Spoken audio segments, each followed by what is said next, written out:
I just went, Mum, what are you doing? And she just turns to me, and it's not my mum.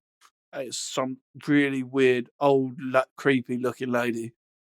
It turns directly to me and comes straight up to my face and just stares at me and then disappears.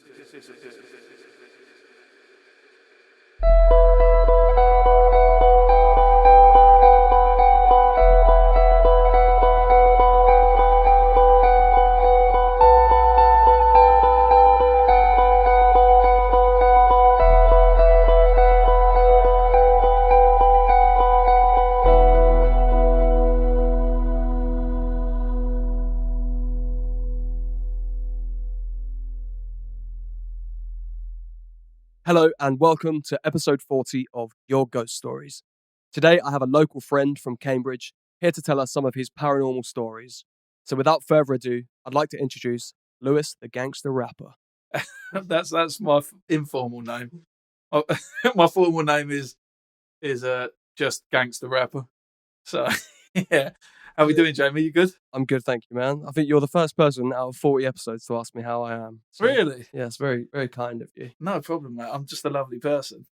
So That sounded like a cut. It sounded like I said I'm just a lovely person. Completely ignored, and then just straight into yes. That's where the intro comes in. So yeah, we know each other. A little bit of backstory for everyone listening. We've known each other. So you're a musician as well, and we played a gig together probably about just over 2 years ago now. Yeah. And yeah, I saw you spitting some bars on the stage, and yeah, absolutely loved what you did. And we've never really known each other too personally, but we just started working on a track together. We have, which will be out in a month or two, which I'm really excited to show everyone. But I don't really talk about the music much on this show. So if you are a listener, you'd know that music is my actual job, my real day job. And this podcast is just something I do on the side. But yeah, so me and Lewis know each other. We go about 2 years back, and we've just started kind of connecting a bit more on the music stuff. And he was here in my studio, spitting some bars in the mic, and he actually told me that after he found out I had a ghost podcast, he told me that he had some stories. So here he is to come and tell us these stories. Okay, cool. Well, yeah, so I've got 3 stories. Okay, cool. So before we get into those stories, tell us a little bit about yourself, where you grew up. What's your name and where do you come from? ASL. Yeah, from MSN days. 33M, Cambridge. My name's Lewis. I'm, like you said, a bit of a local lad, born and raised in the area. Well, not quite this area, but 20 miles down the road. Always liked a bit of paranormal sort of stuff. Well, I say that very loosely. I don't really like it. In fact, it terrifies me. I'm that guy that doesn't like watching horror films because I don't like having to run to bed and the light goes off, age 33. I did not expect that from you. Yeah, well, unfortunately, it's the one thing that I can't stand. If it's night time, mate, I don't like it. But no, it's a bit of a joke, really. I don't mind too much. But yeah, so local lad, messed around with some paranormal stuff when we were young. A boring, typical teenage life in the fens of Cambridge. So not really much to do. When you find out that you can put some letters on the board and speak to dead people, you give it a go. So started messing around with that sort of thing back in the day. And that's led to a few stories. I really feel like I went off a bit about me and more straight into what you said. No, don't do. You go, yeah, no, just before we get into that, a little about you, and I've just gone straight into it. That's fine. We can fricka rewind. And feel free to tell us about, what you do. And yeah, so I'm, like you were saying, I'm a rapper of some variety by night, and by day I'm a window cleaner. Sounds like a superhero. Yeah, by night I spit verses to save people. And you are very talented, so if anyone wants to go check out your music, where would they find that? You can find that on Spotify or YouTube or any of the other places that you get your music, and that would be as Taylor Made, and Made spelled MAYD. Not to be confused with a couple of the same name that perform in Middlesbrough. And not to be confused with Maid, so you don't wear a little penny dress and have a feather duster. Well, not publicly. That's also what I do by night. But later at night, So by day I'm a window cleaner, by evening I'm a rapper, and by night I'm a maid. Okay, so tell us a little bit about. There you have the natural cut as well again, straight in. It just comes natural to me. I think it's Yeah. some kind of neurological trait that I have. Yeah, Sammy, my partner, actually does tell me off for that. So Really? rather than respond to people's answers, You just cut them off and crack on. Just on to the next bit. Yeah, I'm bored now. Let's go. So, I'm also a father of also. one, I should add. Yeah, and I'm getting married next Congratulations. year, so to give you some context, I'm not just a full weirdo. Thank you. That's a pullback. That one. I'm just really bad at conversation. I don't even know why I have a podcast. I'm not very good at talking to people. True. It's so good. You can cut, you can edit in real time. That's a proper gift. So take us back to your first ever dabble with the paranormal. So you said something about Ouija boards. Was that the first thing you ever did? Yeah, so I think the very first, I can remember being probably 9 or 10 years old and in the local youth club, which at the time my dad was the manager of. And him coming back, I wasn't allowed there that evening for whatever reason. And he came home and said that the kids had made a Ouija board in the youth club, and that weird things were happening in the pub or the bar area that was connected to it. I thought, well, that's weird. He wasn't telling me. I just overheard him telling my mum or whatever, and it kind of stuck with me a little bit. I was like, how? I'm more of a, even though I've had things that have paranormal things that have happened to me, I've grown more skeptical over the years, and one of my closest friends is a physicist, and he explains everything away with science. And over the many years of me coming up with superstitious or paranormal or anything, he just explains it away with science. And obviously that constant grinding down has eroded at my at my outlook on these things. But that was where it started when I was about 9. That I noticed that. That's a very early age to kind of get involved in anything like that. Yeah. I was more I just remember thinking, oh, that's strange, right? So I didn't. It's not like I went, right, I'm gonna go and get my what are those things called? Those metal things that you hold. It's rods. Yeah, I didn't rods. go, right, I'm getting some of them now. It was like I just know that was the first time I'd heard about the paranormal. So did you know these guys in the youth club, or? To be honest, I can't remember the exact details. I just remember him saying that something had happened, which perked up it's just stuck with me, right? I didn't dig any deeper into it. I just thought, oh, that's weird, and obviously that just stuck with me. Okay, so yeah, you're about 10, 12 years old, and so that's where your kind of interest perked up in the paranormal. You heard about it, things happening locally, and you thought, it's interesting. Yeah. So you didn't actually get involved in anything at that point. No. It's just the first thing that you discovered of what paranormal was, what ghosts and stuff. Yeah, and how there might be things that go on beyond our control. Just out of interest, what are your parents' beliefs around this kind of thing? But my dad, I've not really asked my dad if he believes in that sort of thing. I'd suspect that he doesn't. And my mum, I don't think, really had too much idea until we get to my first actual story. So it's probably, again, actually, this was related to a Ouija board. So everything so far has been related to a Ouija board, which obviously QI have told me since was a toy that was released. But Hasbro or something. Yeah, in order to get people to use their subconscious into, again, explained by science. I don't know how it was picked up and used as a tool to speak to the dead. And also, you've got to question that, haven't you? Because at what time did they say that this was a manufactured toy that was released to the market? Surely, like, Ouija boards must date back to like the hundreds and hundreds of years before toys were mainstream, so to speak. Yeah, I think it is some kind of, capitalistic project to make, for someone to make money out of this kind of stuff. But you're right. So I mean, I don't know the history of a Ouija board, but without a doubt, it'll go back hundreds of Yeah, years. before Hasbro, I'd assume. Absolutely, yeah. Yeah. And it's probably just a way for them to make money. People like yourself at that young age who would have been interested in that kind of thing would have gone to Woolworths and bought yourself a Ouija board. Yeah, that's true. Yeah, that's how old R.I.P. I am. Woolworths. That was a long while ago, man. You've got to move on. These things happen. You cannot keep walking past the old Woolworths that's now a B&M crying with flowers. Your ghost stories. Your ghost stories. Right, so not long after, well, actually, probably a few years after the youth club debacle, my mum and dad had separated. My mum had got a new boyfriend. It was called a chap called Alan. I won't say his surname for discretion. Anyway, he lived. It's just tell every other detail where he lived, basically. What was his address? Yeah, exactly.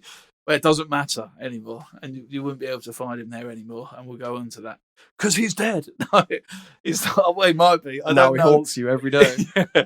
No, so my mum it was our weekend with our dad, and my mum was staying with her then boyfriend Alan, and we were going to stay at his with my mum for half term.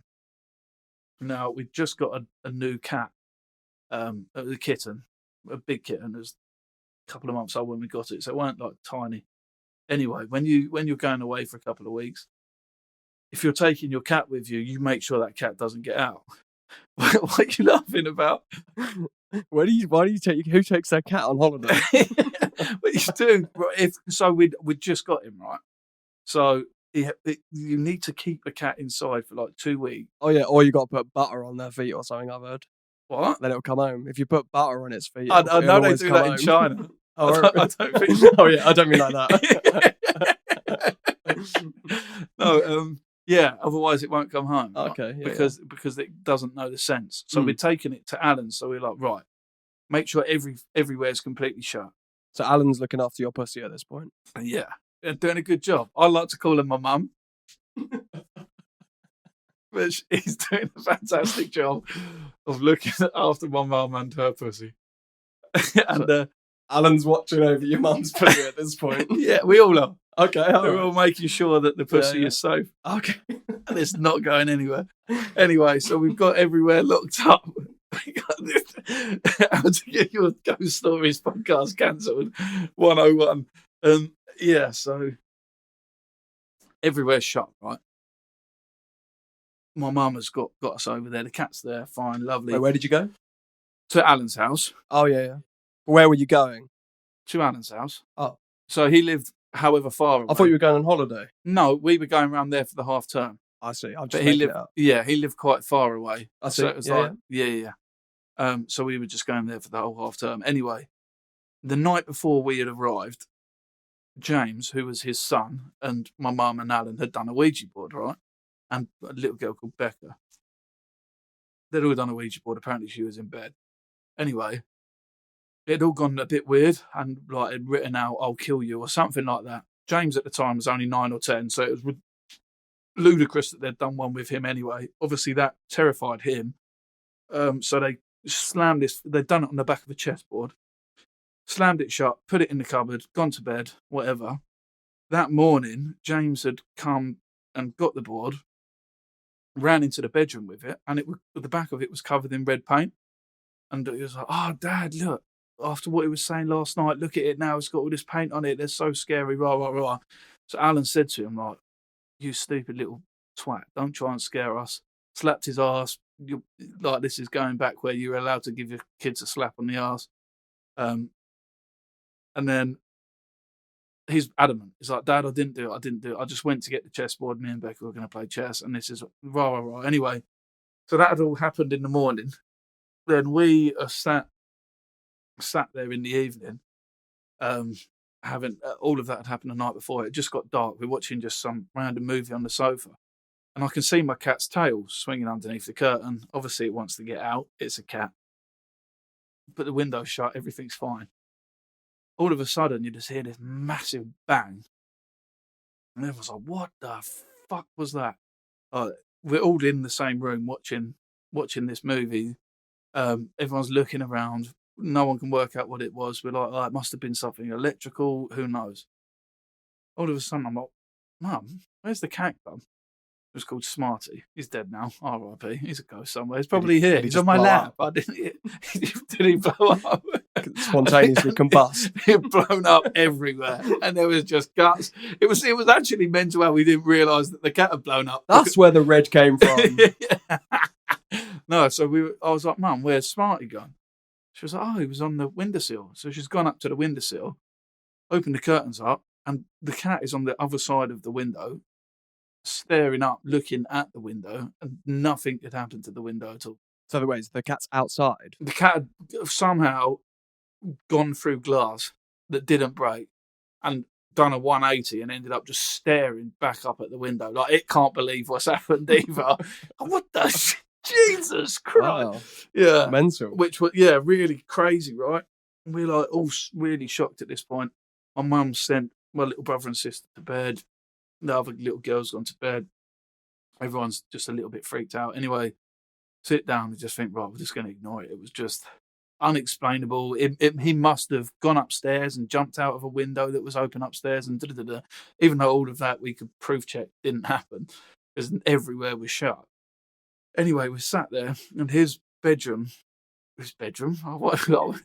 living room was directly connected to the kitchen. Kitchen had one of those old school gas cooker ovens, and we sat there, and every like once in a while you just hear a little. Oh, what's that? Like, no one could make it out at the start. Alan's like, pause the TV, and it's been like, right, everyone be quiet for a sec. You hear it again. Oh, right, that is definitely the igniter and the gas cooker that's just randomly going off. So me and James are like, right, we're going to sit in there and wait and watch and see that happen. Like, we're packing our pants, but we still want to watch that thing just go off by itself. We'll sit in the kitchen. We must have sat in there for 45 minutes. Didn't happen once. The moment that we both left that room, it started doing it again. So my mum was like, right, well, this is too much. I'm getting the kids. We're going. Alan, you're dumped. Yeah, well, not yeah. So she was like, I'm taking the kids home because if for whatever reason this is something that can't be explained, and it manages to turn the gas on whilst we're all asleep, and then ignite it, it's see you later. So we left. Their relationship broke down not long after that. Apparently, he changed as a person. Like, he was just a prick from that moment onwards. Wow. And apparently, the last my mum had heard is he had to sell the house and move because it started. So many weird things were happening. He came home from work once, and all of the electrical appliances were on, even if they weren't turned on at the wall. Mm. So, like, the kettle was boiling over, the computer was on, the TV was on. So now that I've said this back again, it really sounds like something was wrong with the electrics. Initially, the bang, which could have just been the electrics. And then the surge of electrics, which is why everything was turned on. I can't explain the ignition on a gas cooker, but... Or the cat going through the window. Yeah, that's a very weird one. Yeah, so that's story number one. Wow, man, what a way to kickstart your episode. Yeah, so I used to do a podcast with a guy called Ashley, and he says that he's quite switched on with this stuff. And when I was telling him that, he said his whole body was chilled. He just couldn't I mean, 40 episodes in, and that is one of my favourite stories that I've actually heard on this show. So, really? Yeah, cheers for sharing that. I'm looking forward to hearing the next two. Well, they're not as good. Oh, but it was when I was doing chronological order. Yeah, so that was my first. Then that happened because you did ask about my mum, and I think from that point, my mum was a bit more convinced. Yeah. And then the second thing the last two, I've kind of got three actually. And how long are we into this so far? 20 minutes. Okay, cool. So the second thing that happened, obviously, I told the boys, my friends at this point. I was probably 13 at that point, so I was telling all my friends about that. And initially, I weren't up for doing another Ouija board for obvious reasons, but over time, you forget what you were afraid of, So me and the boys decided we were going to do a Ouija board. And there's a church probably 2 miles from where we all lived. At least if you do it there, you got some protection from the big man. Yeah, precisely. Is that why you did it there? Is that why you chose that Well, location? we just thought there'd be more ghosts. Oh, okay. There'd Go be to a more people graveyard. to speak to. We live in a little village. You'd be fucking inundated. The fucking words are just going everywhere. So we were like, right, let's go and do it. We're all really skeptical. Didn't think anything was going to come of it, obviously. Those boys had never experienced anything. So we've done it all properly. Set the board up properly. We've got the glass tumbler. We've put it over the candle. All of that crap. And we sat down to do it. And for about probably 10, 15 minutes, we've all got our finger on this glass tumbler and it doesn't move. Yeah, nothing. So and we're in a church. I was like, right, well, obviously someone's not doing this right. Obviously, whatever. Let's have one more go. So we do it. And like pretty much straight away, just start flying around this thing, right? And it was just gobbledygook. And you always put by or whatever at the end. So if your spirit that you're speaking to apparently doesn't want to communicate, it can just go to bye, or it can cut you off. Effectively, it's the hang up, which is, yeah, so we're doing it and it's spelling out the same thing every time and then flying to bye. I'm like, that's really weird. What was it spelling? Oh, it was just like complete bullshit. So it was like FDVLF, like, and it was just a few letters each time, bye. And you're at this point pretty convinced that none of your mates are pushing it around. Yeah, the way it was moving, there would have to have been more than one person in on it. Yeah. Because it would go there and then like you couldn't, with how lightly you're touching the tumbler, you're not being, so yeah, we're all like a bit like, that's weird. And it was like you could almost feel it was something getting pissed off. It started quickly and then went to bye. And then obviously we just kept there with our fingers on it.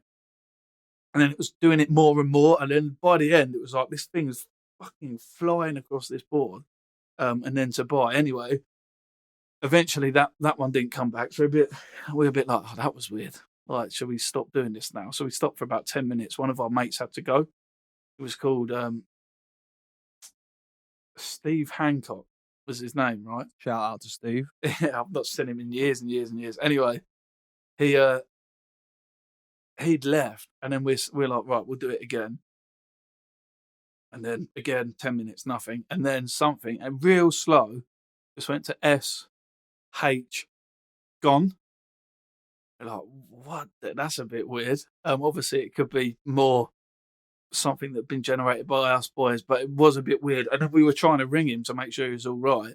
And it wasn't like a spirit, like, I got him. Steve's dead. Yeah. Steve's in a ditch somewhere. Yeah, exactly. And we tried to ring him loads and he couldn't get hold of him. I've got that in the wrong order. I've got that right, because what happened in between anyway? So that was when we stopped. We're like, right, okay, we can't get hold of him. It's just spelt that out. We're not doing this anymore. But the coolest thing happened in between that. So after the pissed off spirit, another one came and it was like answering our questions. We were like, oh, did you die here? Yes. Are you a man? Yes. Da-da-da-da-da. And we said, what's your name? And and this is what made me think this was a legit, this wasn't one of the boys being a twat. It wrote out Fester Joel Happold, which sounds like a real name, and it sounds like a name that none of your 15-year-old mates that are just little lads all hired doing a Ouija board would think up. Yeah. They'd do like John Smith, you know what I mean? But Fester Joel Happold. Wow. Yeah, so we spent and that's crazy. You still that obviously struck such a chord with you. You still remember that. Yeah, name. well, because I've spent ages trying to find, like, looking for, like, googling that, looking for. We went round every gravestone on the church that we were at the next day when it was light, so we could read it, and nothing.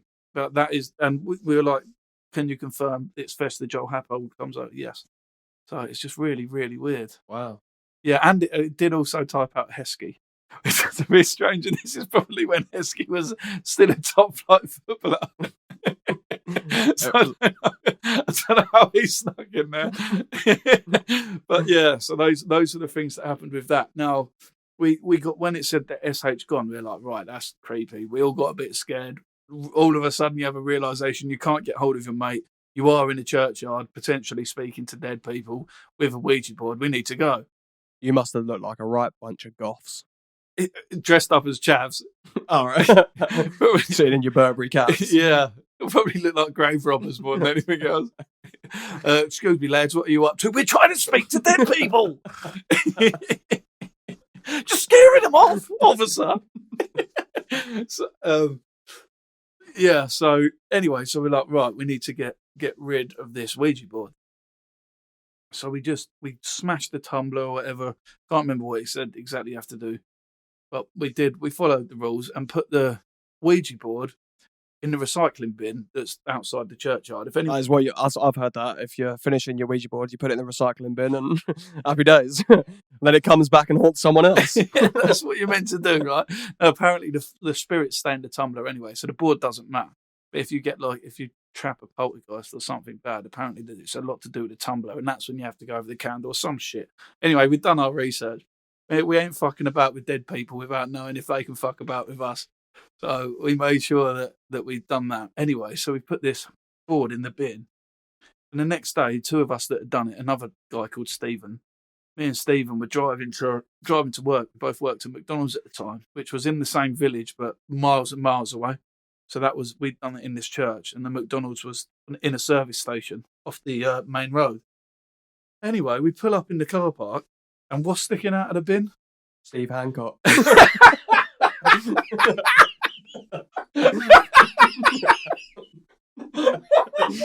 Steve's back.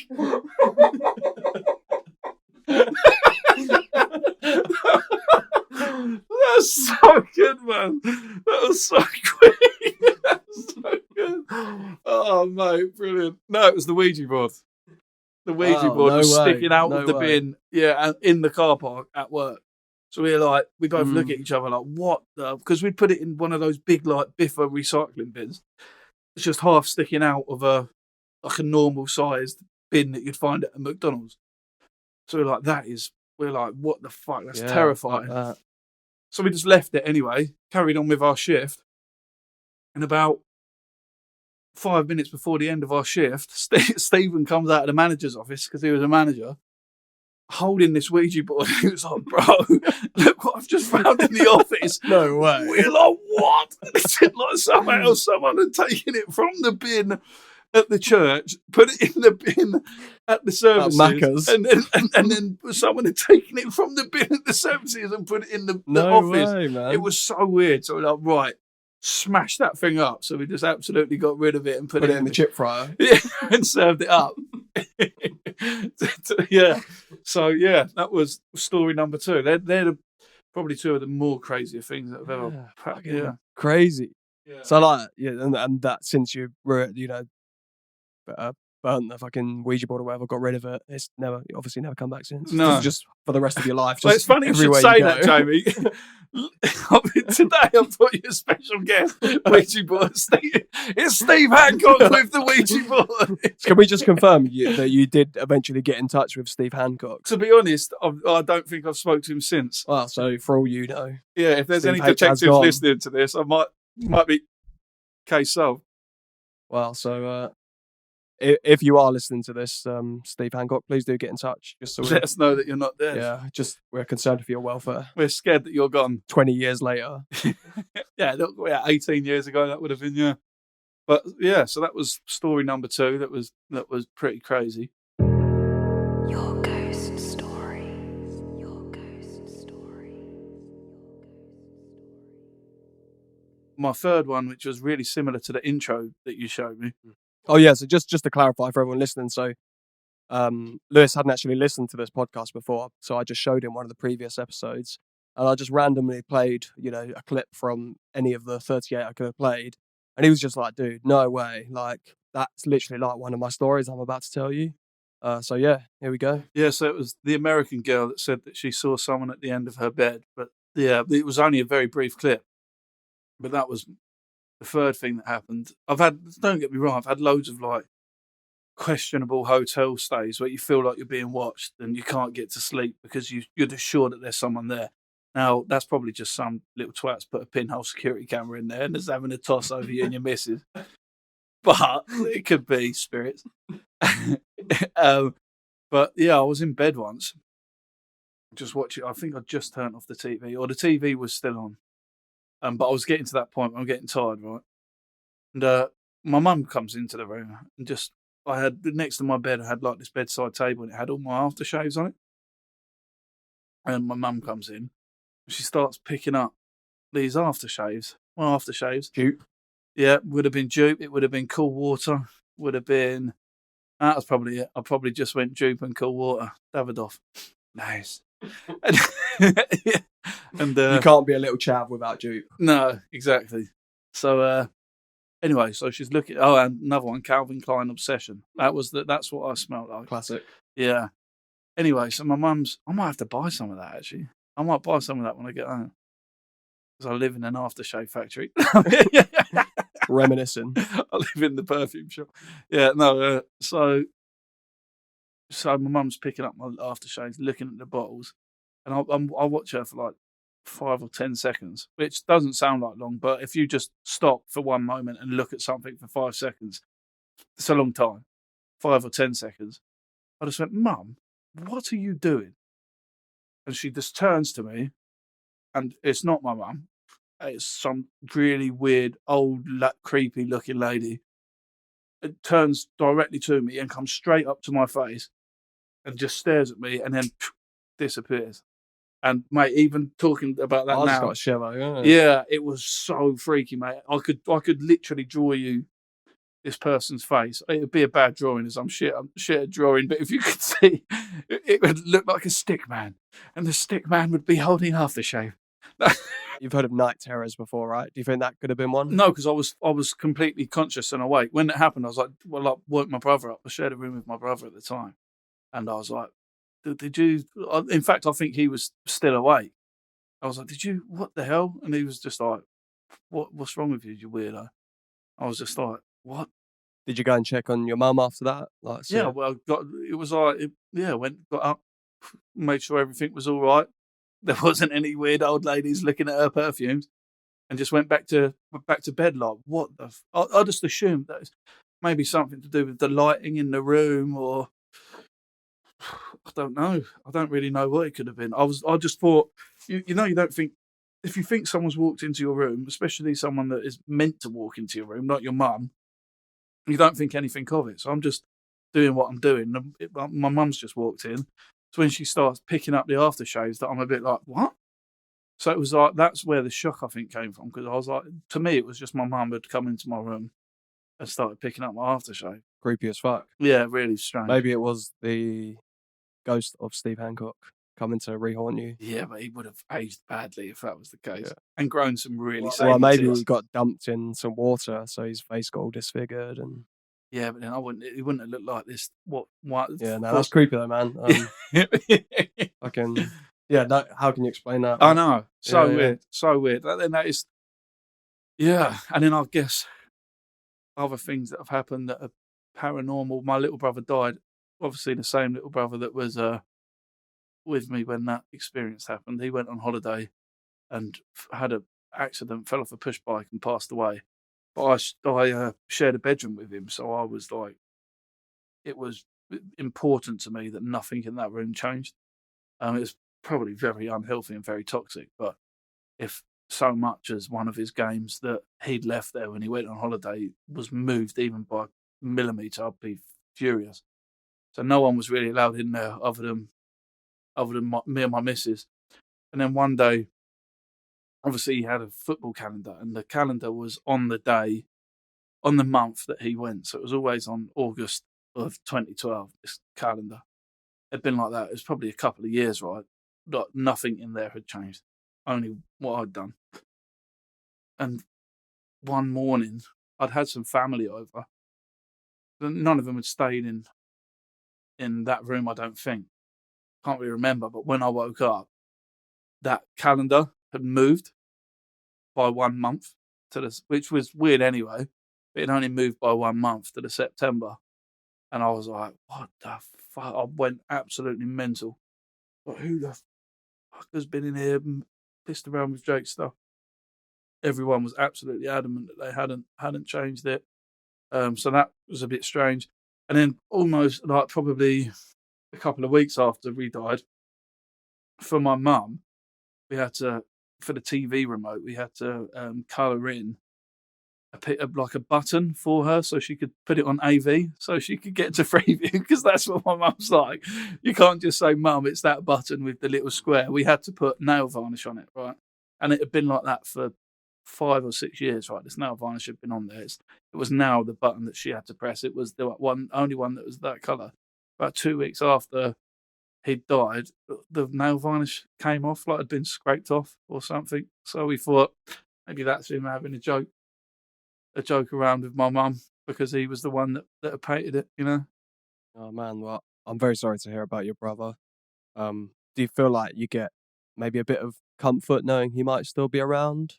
Oh yeah, definitely. But then also, I don't know. It's just a tough one, isn't it? I like to have hope, even though I don't believe the hope almost at all. Do you know what I mean? Yeah. I think it's better to believe that there could be than not believe at all, even though everything indicates that of course not. Yeah. But then there's other people that would say everything indicates that there is something, and that you can't just die and be gone. Something has to happen to your consciousness. Whether that's you turn into a ghost and start moving people's beds in a coach house that was built in 1790. I don't know. I'm gonna fold your shirts up.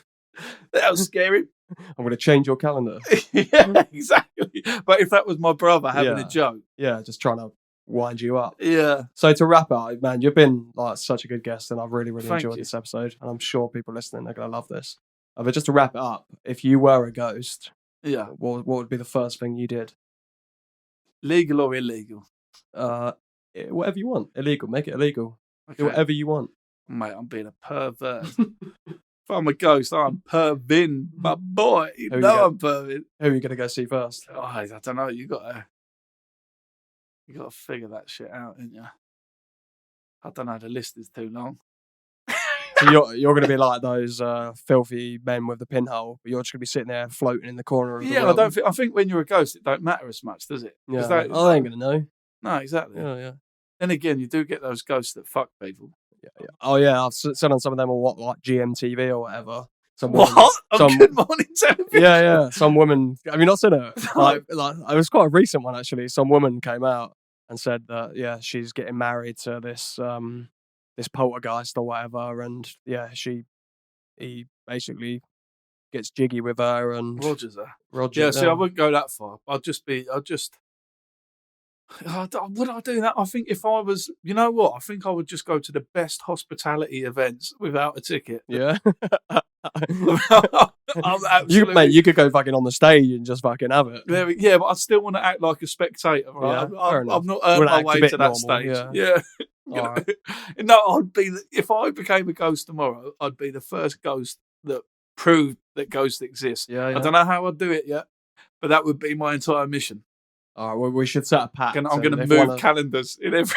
If one of us dies, we should set a pact and say what we're going to do, and then that's indefinite proof right there. Oh, that's true. What are we going to? Yeah, okay. Well, what are we going to do then? All right. Well, I'll tell you what we're going to do. We're going to put a calendar on the top of the Shard in London. And it's going to be dated September 2012. There we go. Imagine we do all of this, right? We both die in tragic circumstances. We managed to source a calendar, but we can only get September 2024, and everyone's like, "That's not true, mate. Not true. 2012, mate. There's no way."